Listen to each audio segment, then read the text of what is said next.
జనసేన పార్టీని బలోపేతం చేసేందుకు రాష్ట్రంలో అన్ని పార్లమెంట్ స్థానాల్లో సమన్వయకర్తల్ని 25 మంది సభ్యులతో ఏర్పాటు చేస్తున్నామని, దీనికి బ్రహ్మాండమైన స్పందన లభించిందని జనసేన పార్టీ రాష్ట్ర కార్యదర్శి పేర్కొన్నారు. కడప జిల్లాలో 500 మంది దరఖాస్తు చేసుకున్నారు. ప్రతి కార్యకర్త జనసేన పార్టీ పటిష్టమైన రీతిగా చేసేందుకు పనిచేయాలని సూచించారు. రాష్ట్రంలో అన్ని పార్లమెంట్ నియోజకవర్గాల్లో జనసేన పార్టీ సమన్వయకర్తలనేసి 28 మంది సభ్యులతో రాష్ట్రంలో జనసేన పార్టీ నాయకులు కార్యకర్తలు ఎవరెవరైతే పదవులు ఆశిస్తూ ఉన్నారో వారందరితో కూడా అర్జీల స్వీకరణ గత 5 రోజుల నుంచి జరుగుతూ ఉంది. అందులో భాగంగా బ్రహ్మాండమైన రెస్పాన్స్ వచ్చింది రాష్ట్ర వ్యాప్తంగా. ముఖ్యంగా మరి కడప జిల్లాలో దాదాపుగా ఈ రోజుకి 500 పైన దరఖాస్తులు ఇవ్వడం జరిగింది.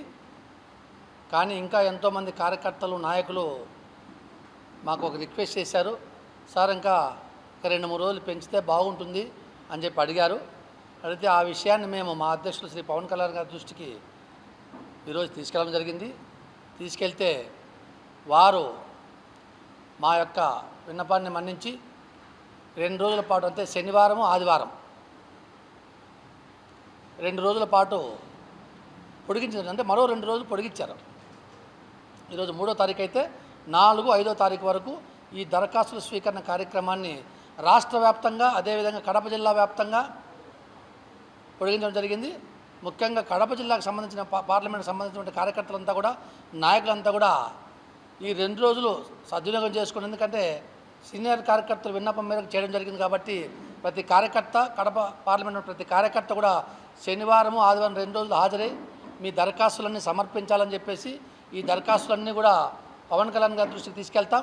ఆయన ఇవన్నీ కూడా పరిశీలన చేసి అర్హులైన వారికి ఎవరికి ఇన్ఛార్జీలు ఇవ్వాలి, ఎవరికి మండల అధ్యక్షులు ఇవ్వాలి, ఎవరికి ఐటీ విభాగం కల్పించాలి, ఎవరికి విద్యార్థి విభాగంలో కల్పించాలి, మండల కమిటీలు ఎవరికి వేయాలి, పంచాయతీ కమిటీలు ఎవరికి వేయాలి, అన్నీ కూడా కూలంకషంగా ఆయన చర్చించి వారికి అందరూ కూడా పదవిలో కేటాయించడం జరుగుతుంది. కాబట్టి ఈ యొక్క మంచి, అంటే రాష్ట్రంలో ఎక్కడా కూడా, దేశంలో కానీ ఏ రాజకీయ పార్టీలు కూడా ఇటువంటి పారదర్శకమైనటువంటి విధానం ఉండదు.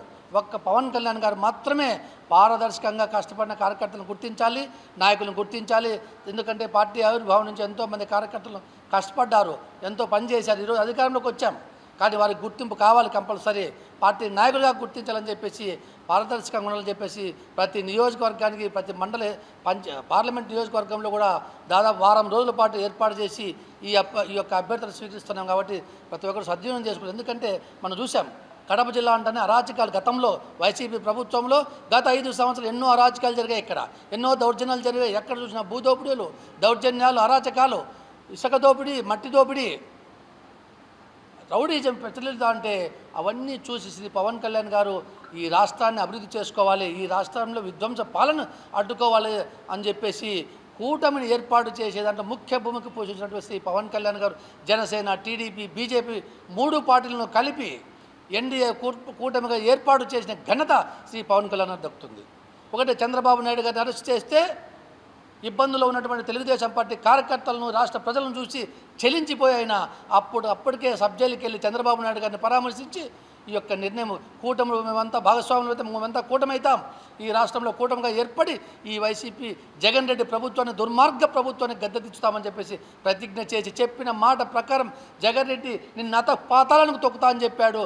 ఖచ్చితంగా తొక్కి 151 సీట్ల నుంచి 11 సీట్లకు ప్రతిపక్షం లేకుండా వైఎస్ఆర్సీపీకి చేసిన ఘనత శ్రీ పవన్ కళ్యాణ్కి దక్కుతుందని చెప్పి తెలియజేస్తాను. ఎందుకంటే ఈ రాష్ట్రాన్ని బాగు చేసుకోవాలి ఏకైక లక్ష్యంతో ఆయన ఈ యొక్క పని చేయడం జరిగింది. కాబట్టి ఇప్పుడు అధికారంలోకి వచ్చాం, రాష్ట్రాన్ని అభివృద్ధి చేసుకోవాలి, రాష్ట్ర ప్రజలను అభివృద్ధి చేసుకోవాలి, యువతను ముఖ్యంగా ఎంతోమంది ఉద్యోగాలు లేకుండా ఎంతోమంది యువతున్నారు, అందరికీ కూడా ఉద్యోగ అవకాశాలు కల్పించాలి అనే ఏకైక లక్ష్యంతో ఆయన ముందుకెళ్తున్నాడు. కాబట్టి ప్రతి ఒక్కరూ ఒకసారి ఆలోచన చేయాలి. ఇటువంటి వ్యక్తులు ఎక్కడో ఉంటారు. ఎందుకంటే పవన్ కళ్యాణ్ గారు కుల మతాలకు అతీతమైన నాయకుడు. కొందరు చూస్తూ ఉన్నారు, ఈరోజు వైసీపీలో మనం చూస్తూ ఉన్నాం, ఆయన కుల నాయకులుగా చిత్రీకరించాలి, ఒక కులానికి అంటగట్టాలి, ఆయన నాయకుడు కాకుండా ఆయన అడ్డుకోవాలి, పార్టీని, జనసేన పార్టీని ఎదుర్కోకుండా అడ్డుకోవాలని చెప్పి ఏకైక లక్ష్యంతో కుల రాజకీయాలు చేస్తే ఆయన కుల అంటగట్టాలని చూస్తున్నారు. కానీ మీరు ఎన్ని కుయుక్తులు పడినా, జగన్ రెడ్డి పార్టీ వాళ్ళ నాయకులంతా కూడా ఎన్ని కుయుక్తులు పన్నినా పవన్ కళ్యాణ్ గారు ఆయన రాష్ట్ర నాయకుడే కాదు, ఆయన దేశ నాయకుడు. ఆయన మొత్తం ఆయన మనోభావాలు కానీ అన్ని కులాలు అన్ని మతాలు నావే, అన్ని మతాలను ఆదరించే ఏకైక నాయకుడు ఉన్నాడు దేశంలో అని చెప్తే మన పవన్ కళ్యాణ్ గారి మొదటి స్థానంలో ఉంటారని చెప్పేసి తెలియజేస్తున్నా. అటువంటి నాయకుడికి రాష్ట్ర ప్రజలంతా కూడా అండగా నిలబడాలి. ఆయనకు పవన్ కళ్యాణ్ గారికి, చంద్రబాబు నాయుడు గారికి, నరేంద్ర మోడీ గారికి రాష్ట్రంలో అయితేనేమి దేశంలో అయితేనే ప్రజలంతా కూడా అండగా నిలబడాలని చెప్పేసి తెలియజేస్తారు. ఎందుకంటే రాబోయే సార్వత్రిక ఎన్నికలు ఉన్నాయి, మన స్థానిక సంస్థల ఎన్నికలు ఉన్నాయి.